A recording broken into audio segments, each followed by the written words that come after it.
prinsip saya sebagai gembala dalam melayani Tuhan, kalau mau terhormat, jangan pernah jadi beban dalam melayani Tuhan. Harus mandiri, kreatif, semangat.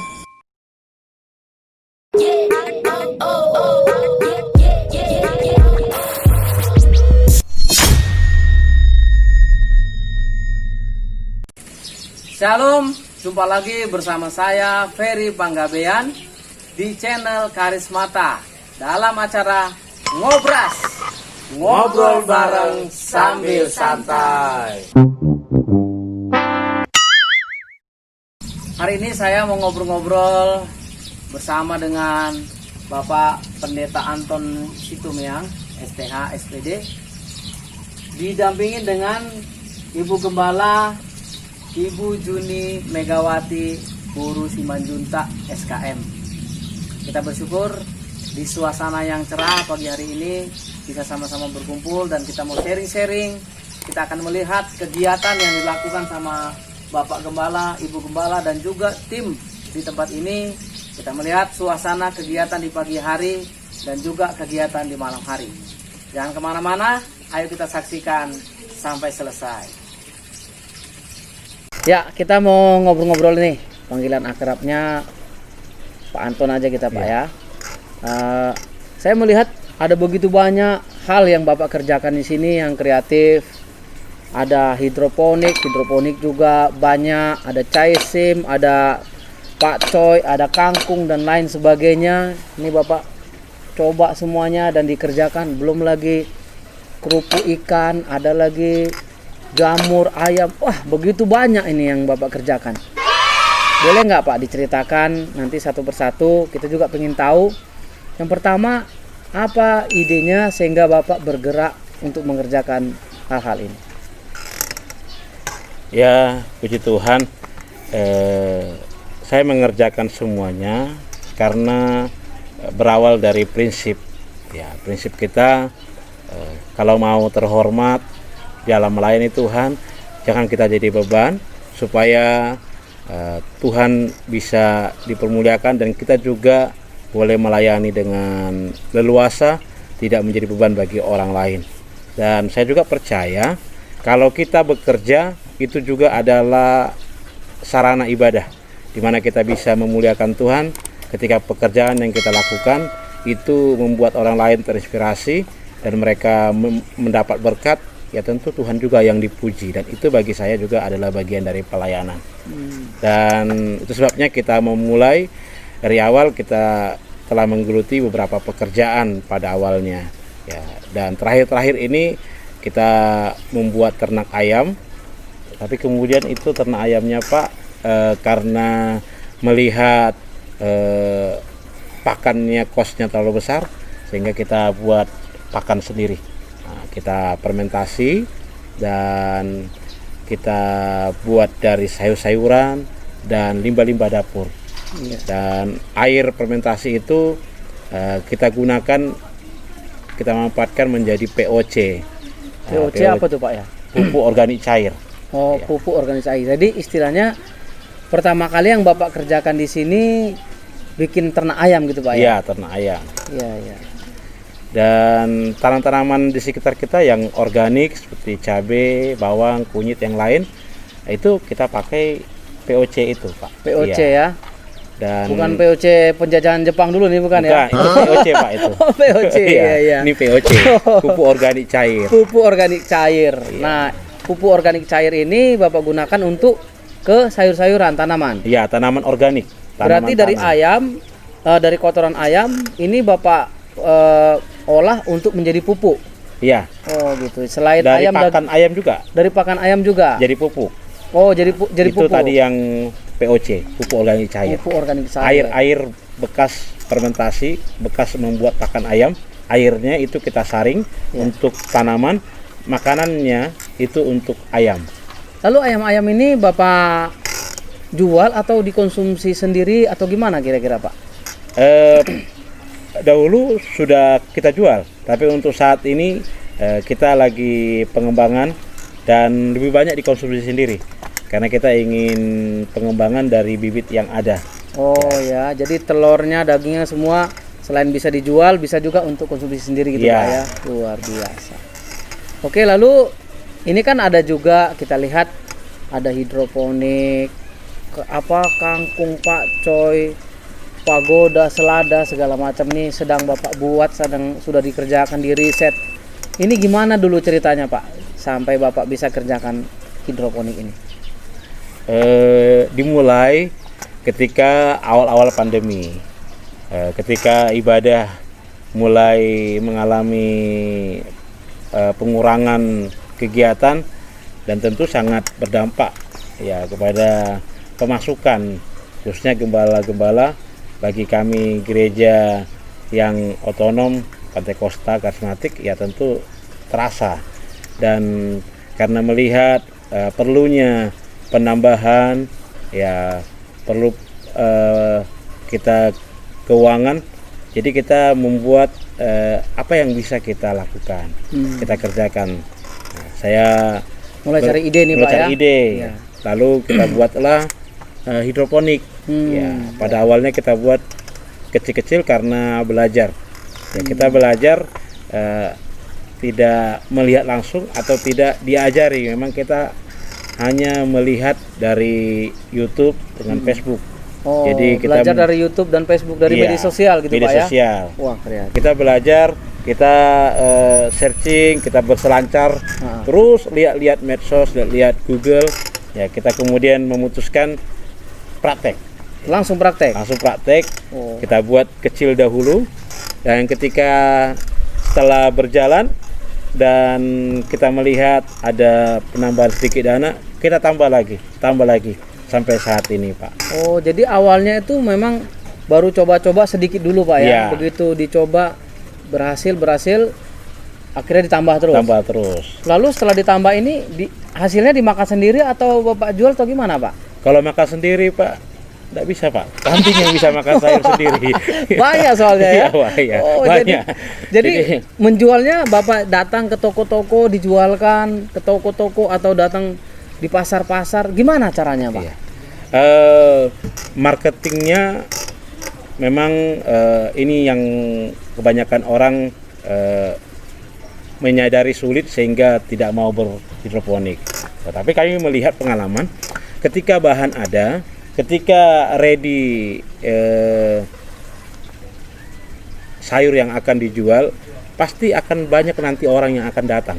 Nah, kami alami sendiri. Pada awalnya memang saya memiliki keraguan kemana mau dijual, tapi saya tetap melangkah. Saya berkeyakinan pasti ada jalan ya, karena tentu Tuhan kita kan hebat. Nah, yang pertama, yang kedua ya Tuhan kasih banyak kemudahan, ada medsos, ada telepon, dan ada banyak teman-teman yang kita bisa coba bagikan tentang kita memiliki sayur, pasti ada yang mau beli. Saya berkeyakinan pasti ada, walaupun tidak mudah.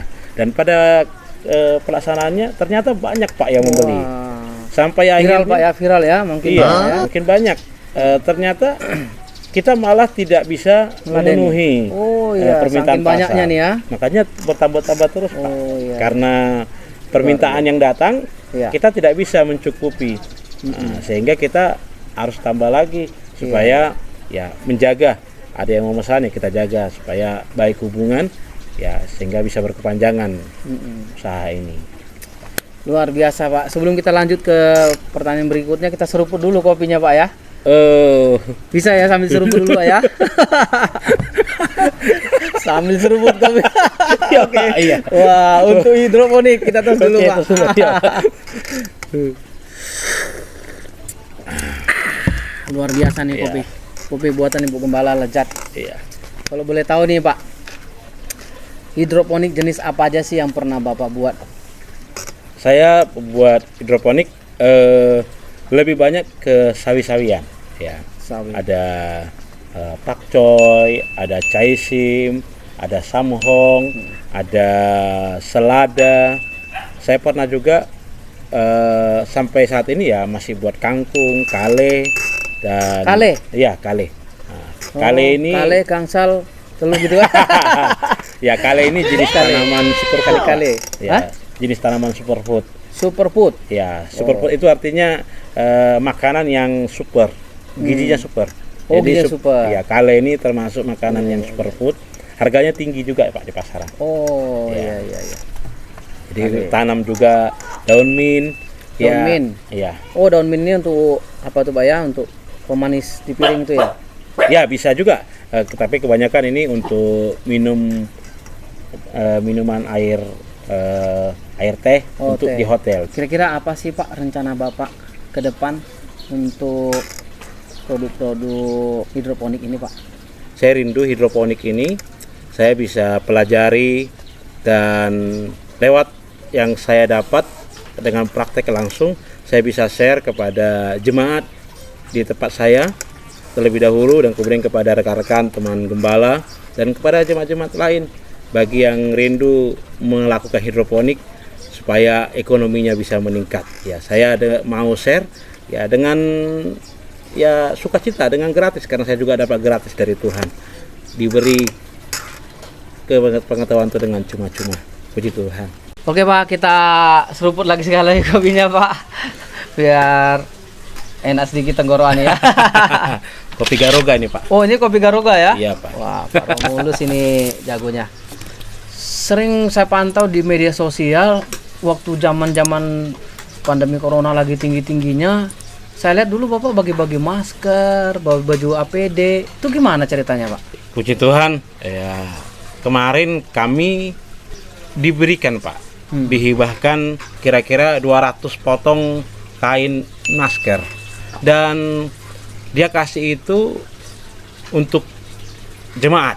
Saya jahitkan kepada jemaat dan kemudian saya bagikan kepada jemaat gereja kita GPD Mahanaim. Gratis. Gratis. Lalu? Dan berjalan waktu saya melihat jemaat senang menerima ini dan mereka melihat diperdulikan walaupun hal yang sangat simpel. Lalu karena saya melihat ini membuat senang jemaat dan saya lihat begitu ada dampaknya, saya berpikir coba lakukan kepada yang lain. Oh, meluas nih, mulai meluas. Kemana aja Bapak? Saya mulai bagikan ke kalangan pendeta. Oke. Ya, saya Ke sekolah kitab juga, Alkitab juga sekolah pernah Bapak Alkitab, sekolah STT, kepada jemaat sampai di beberapa provinsi kita kirim.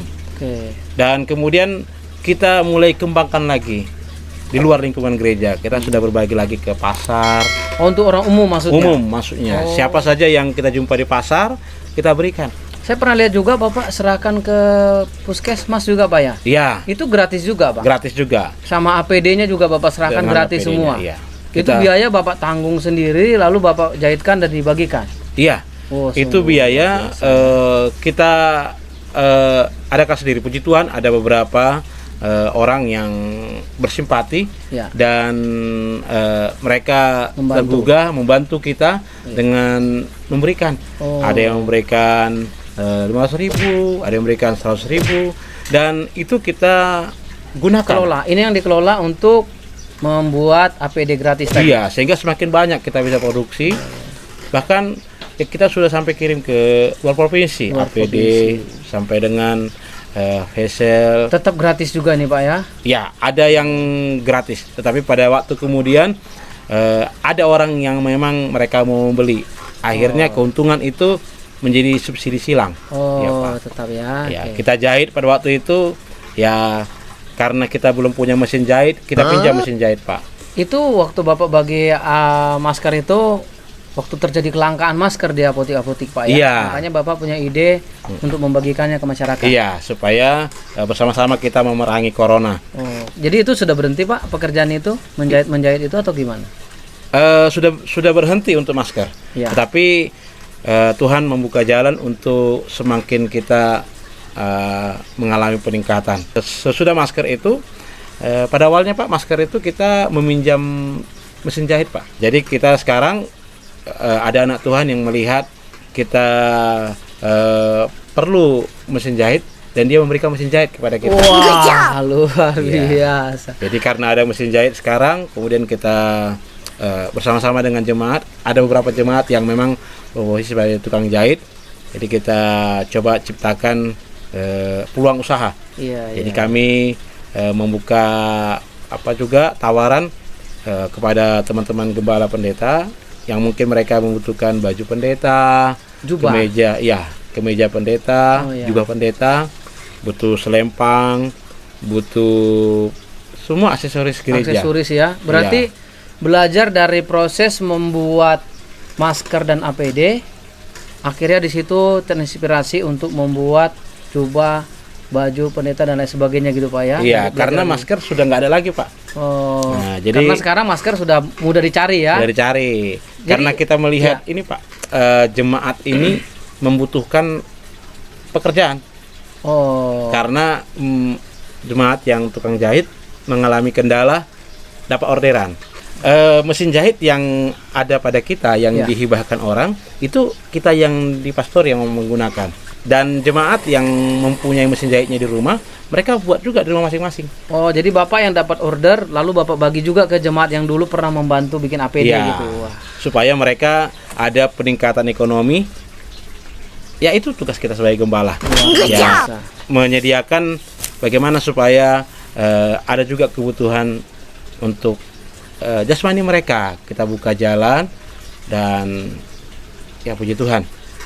Akhirnya sampai saat ini tetap berjalan. Ada saja orang yang memesan jubah, kemeja, baju baptisan dan lain-lain, Pak.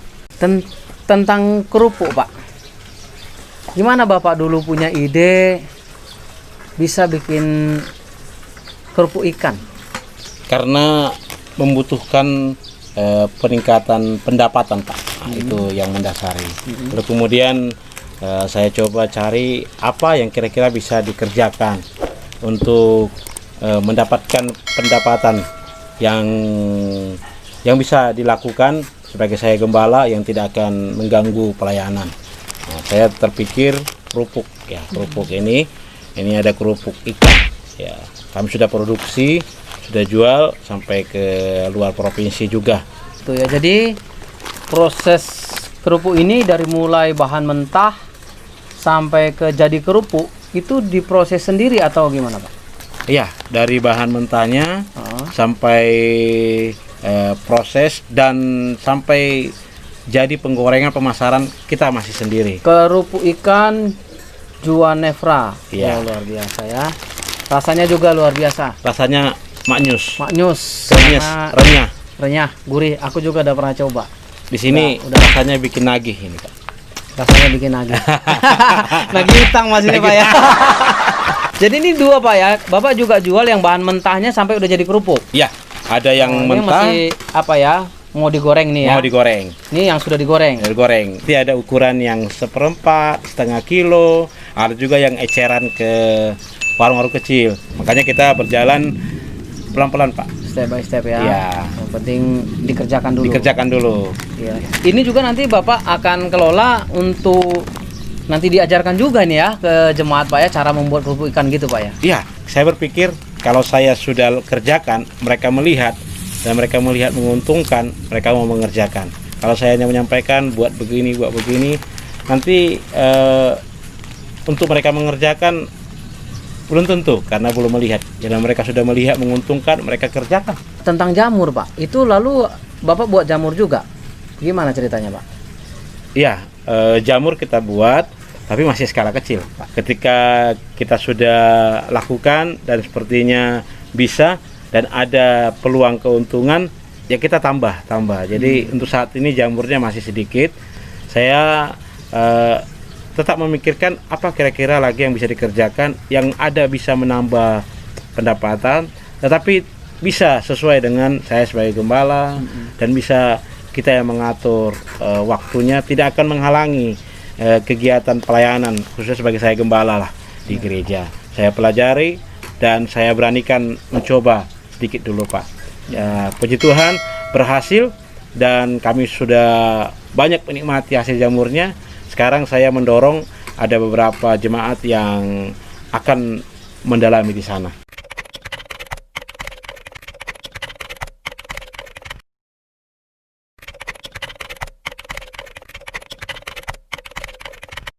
Menjadi seorang ibu gembala bukanlah hal yang mudah. Harus tampil tegar, walaupun kenyataannya tidak demikian. Pertolongan Tuhan sungguh besar, memberikan sesuatu ketegaran yang membuat saya sebagai ibu gembala di dalam kesulitan, di dalam segala sesuatu, tantangan, dapat melihat kuasa Tuhan dan hikmat dari Tuhan boleh membuat saya kuat, tegar, hingga sampai saat ini terjadi pelayanan yang ada Tuhan percayakan bagi kami. Itu sungguh besar proses-proses yang kita alami di dalam pelayanan. Inilah pelayanan yang Tuhan percayakan. Setelah kita berjuang, kita melihat bagaimana Tuhan memberikan segala sesuatu yang luar biasa dalam pelayanan kami pada saat ini. Harapan ke depan, kami tetap harus berjuang dalam pelayanan yang Tuhan percayakan bagi kami, karena begitu luar biasa Tuhan menolong kami, dan sampai hari ini kami melihat Tuhan itu sangat membela kami.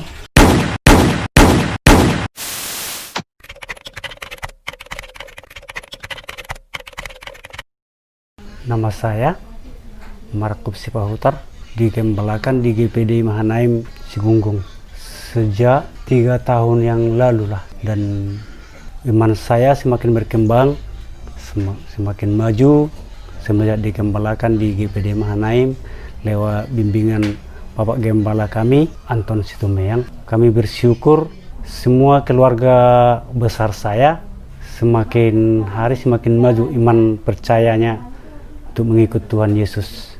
Selama hampir 10 tahun ini saya kurang sehat fisik ya, karena sakit satu penyakit saraf terjepit. Tapi lewat firman-firman yang disampaikan oleh hambanya buat kami semakin dikuatkan dan semakin percaya penyakit saya ini akan sembuh, disembuhkan oleh Tuhan Yesus. Juga saya bangga punya Bapak Gembala, banyak menginspirasi kami lewat pekerjaan-pekerjaan yang selalu dikerjakan oleh hambanya dalam berbagai macam usaha-usaha yang telah diberikan oleh hambanya buat kami, dan juga usaha-usaha yang dikerjakan oleh hambanya juga di pastori sangat menginspirasi setiap kehidupan sidang jemaat Tuhan di GPD Mahanaim. Kami sangat bersyukur ya udah digembalakan di GPD Mahanaim ini. Anak kami yang paling nomor 3 udah belajar pendalaman Alkitab di Palembang selama 2 tahun. Itu lewat bimbingan oleh hambanya Bapak Gembala kami. Sekarang udah melanjutkan kuliah STT di Batam, itu lewat bimbingan Bapak Gembala kami juga.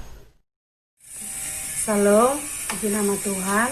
Nama saya Ibu Hotma Boruna Baban. Saya bergabung di GPD Mahanaim sudah lebih kurang dari 3 tahun. Saya sangat bersyukur boleh Tuhan percayakan saya dipertemukan dengan Bapak Gembala kami yang boleh menggembalakan kami, menuntun kami dalam hal menjalani kehidupan ini.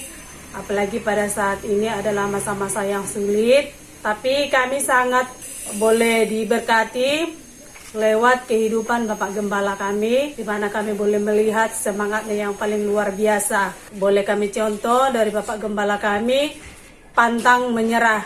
Bapak Gembala kami mengajarkan bahwa jangan memandang masalah ini dengan negatif, tetapi disyukuri, karena dibalik ini semua akan indah pada waktunya.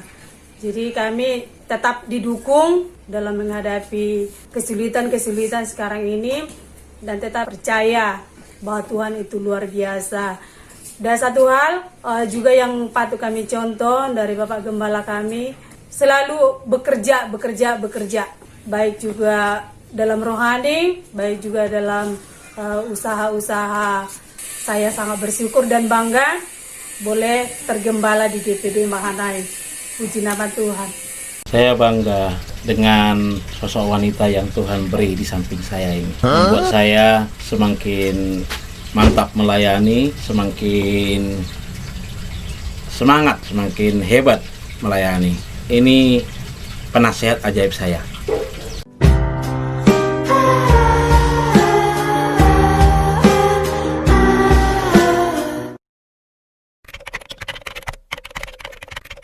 Nah, saya Juan Torres Emmanuel Stumeang. Bapak suka membuat hal-hal yang baru seperti hidroponik, kerupuk, dan Bapak suka menghibur anak-anak, baru baik, baru suka bekerja. Mama juga suka kerja, baru Mama merawat orang sakit, baru Mama suka mainan dengan Juan. Berapa Stumeang, Bapak itu baik dan suka membuat sesuatu.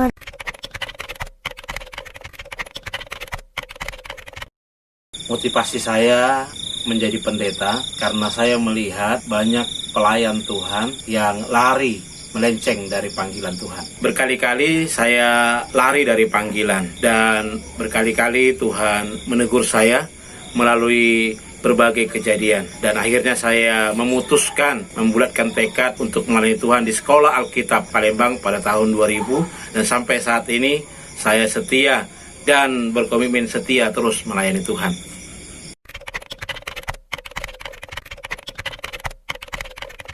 Saya melayani Tuhan di daerah ini tahun 2003, dan tahun 2009 saya menikah dengan istri saya Juniugati Jutak. Kami disuruh pindah oleh pemilik tanah di mana gereja ada, dan dari tahun 2009 sampai dengan pertengahan 2010 kami menjadi pendeta yang tidak punya jemaat. Kami kemudian berdoa, bergumul, dan kami akhirnya memulai pembangunan di tempat gereja yang sekarang. Kami mulai dengan membuat tenda, kemudian kami ganti dengan atap rumbia, dan puji Tuhan jadinya sampai sekarang gereja boleh berdiri karena kemurahan Tuhan, pertolongan Tuhan. Sejak berdirinya pelayanan di tempat ini, puji Tuhan belum pernah ada penolakan dari masyarakat sekitar tempat ini, dan kami bersyukur juga beberapa kali kegiatan Natal aparat pemerintahan RT dalam hal ini boleh juga menghadiri kegiatan-kegiatan gereja kita tempat ini, khususnya Natal.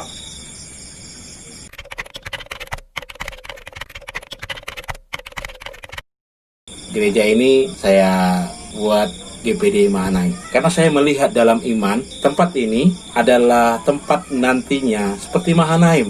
Orang-orang akan Tuhan antar di tempat ini, dan mereka akan datang percaya kepada Tuhan, dan di tempat ini mereka akan dipersiapkan, diperlengkapi, dan nantinya akan bisa memenuhi amanat agung dan memfokuskan semua apapun yang dilakukan hanya untuk memenangkan jiwa, berapapun harganya. Dan di tempat ini saya rindu, dan saya melihat dengan iman, di tempat ini nantinya orang percaya, jemaat itu akan menjadi orang-orang yang bisa hidup dalam kasih, dalam kebenaran, bisa hidup tidak saling menghakimi, bahkan istimewa suka berkorban bagi pekerjaan Tuhan.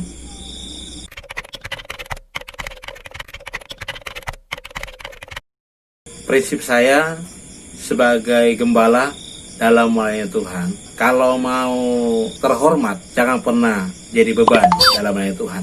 Harus mandiri, kreatif, semangat. Demikianlah liputan kita bersama dengan Bapak Pendeta Anton Stumeang FPH dan juga tim di tempat ini. Semoga video ini bisa menjadi motivasi dan bisa menjadi berkat untuk kita semuanya. Bagi yang tergerak untuk berdonasi dan berjuang bersama dengan Bapak Pendeta Anton, dapat berkomunikasi dengan beliau melalui informasi yang ada di kolom deskripsi. Segala informasi yang membangun, komentar untuk membangun channel ini silahkan diisi di kolom komentar supaya kita sama-sama terus bergerak dan membangun channel ini. Dan jangan lupa kasih subscribe, share, like, dan bunyikan lonceng di channel Karismata untuk supaya ke depan kita bisa saling membangun channel ini semakin lebih baik lagi. Tuhan Yesus memberkati. Shalom. Ngobras.